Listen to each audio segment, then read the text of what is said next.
से आता है, एक स्वयं के पुरुषार्थ से इधर उधर से सुनकर आता है। जो गुरु परंपरा से आता है वो कल्याण करता है, उसे प्राप्त करके चित्त वृत्तियां शांत होती हैं। लेकिन जो इन्फॉर्मेशन के रूप में आता है उससे चित्त वृत्तियां शांत नहीं होती, वो आदमी स्वयं अशांत होता है, दूसरों को भी अशांत करता रहता है। इसलिए वो बंसी वाला मिल जाएगा,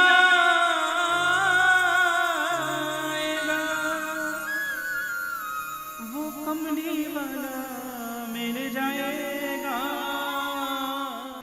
गौचारण के लिए बालकृष्ण को भेजा। पीली धोती पीली पीताम्बरी पहनकर, कमर पे पीला पटका बांधकर, कांधे पे काली कमरिया लेकर, एक हाथ में बंसी लेकर, एक हाथ में गौचारण के लिए लकुटी लेकर,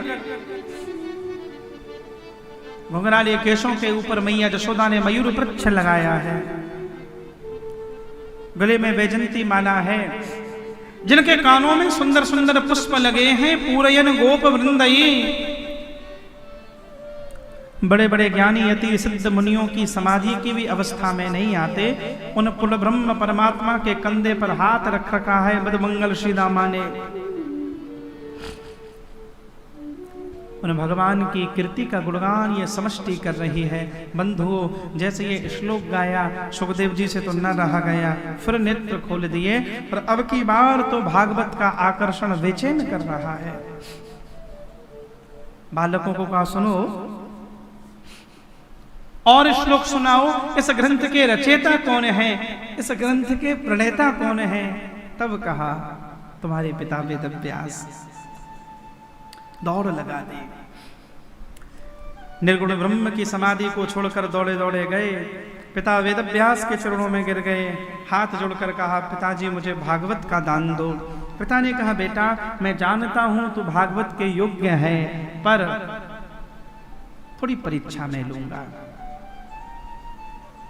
मुझे तेरे चरित्र पर, तेरे ज्ञान पर कोई संशय नहीं है, पर जगत की दृष्टि में भी ऐसा लगे लोग ये ना समझें पुत्र के कारण भागवत उनको दी गई। नहीं, मैं जगत को बताना चाहता हूं तू पुत्र है इसलिए भागवत नहीं दूंगा, तू पात्र है इसलिए दूंगा। भगवान रघुनाथ मैया जानकी को कहते हैं कि जानकी तुम्हारे चरित्र पर, तुम्हारे शील पर मुझे कोई संदेह नहीं है, लेकिन जगत के अविश्वास को, जगत के संशय की निवृत्ति हो जाए बस। महाराज जनक के यहाँ परीक्षा में उत्तीर्ण होकर सुखदेव जी लौटे। यद्यपि सब जानते हैं, लेकिन हम कितना भी जानते हों तो भी जाने हुए के ऊपर गुरु की कृपा की मोहर न लगे तो जाना हुआ जो है वो कल्याण नहीं करता। इसलिए हमारे यहाँ ज्ञान दो मार्ग से आता है, एक गुरु कृपा से, शास्त्र कृपा से आता है, एक स्वयं के पुरुषार्थ से इधर उधर से सुनकर आता है। जो गुरु परंपरा से आता है वो कल्याण करता है, उसे प्राप्त करके चित्त वृत्तियां शांत होती हैं। लेकिन जो इन्फॉर्मेशन के रूप में आता है उससे चित्त वृत्तियां शांत नहीं होती, वो आदमी स्वयं अशांत होता है, दूसरों को भी अशांत करता रहता है। इसलिए ज्ञानी को ध्यान से देखना, ज्ञानी चुप बैठेगा, अज्ञानी को बोलने की जल्दी है, कोई सुन ले। हाँ, अज्ञानी ज्ञान का उपयोग श्रेष्ठता सिद्ध करने के लिए करेगा। गुरु कृपा से जो ज्ञान आया है वो बहिर्मुखी नहीं है, वो अंतर्मुखी होकर भीतर ही भीतर कल्याण करता है। और ज्ञान प्राप्ति का एक ही उद्देश्य है, स्वयं का कल्याण। मैं पीछे एक कथा में बोल रहा था, हमारे एक मित्र प्रोफेसर हैं, बड़े अच्छे व्यक्ति हैं,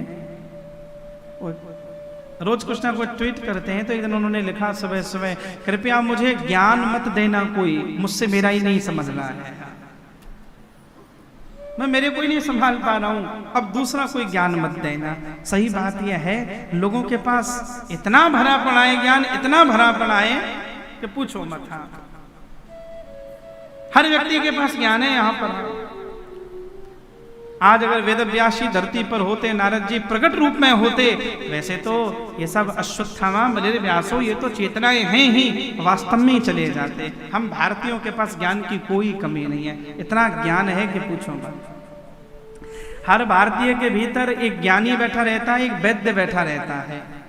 तुम्हें समस्या बतानी है, तुरंत उनका ज्ञान शुरू हो जाएगा। और वैद्य तो सबके भीतर है, तुम्हें बीमारी बतानी है, तुरंत पीपल के 5 पत्ते अदरक में कूट के और महाराज उसमें कूट के ले दो, चाहे गला बंद हो जाए तुम्हारा शाम को। पर ज्ञानी जी को अपना ज्ञान देना है महाराज, सब धरे बैठे हैं। इसलिए गुरु कृपा से ज्ञान वही जो परंपरा से आए, और धीरे धीरे आएगा, तो धीरे धीरे आएगा तो पचता जाएगा। ज्ञान मिलना बड़ी घटना नहीं है, पचा लेना बड़ी घटना है। और ध्यान रखना, जिसको पच गया वो शांत हो जाता है। अब कितना भी भोजन कर लो, भोजन तो बहुत बाहर रखा है, पचा कितना सकते हैं? ज्ञान का पचना।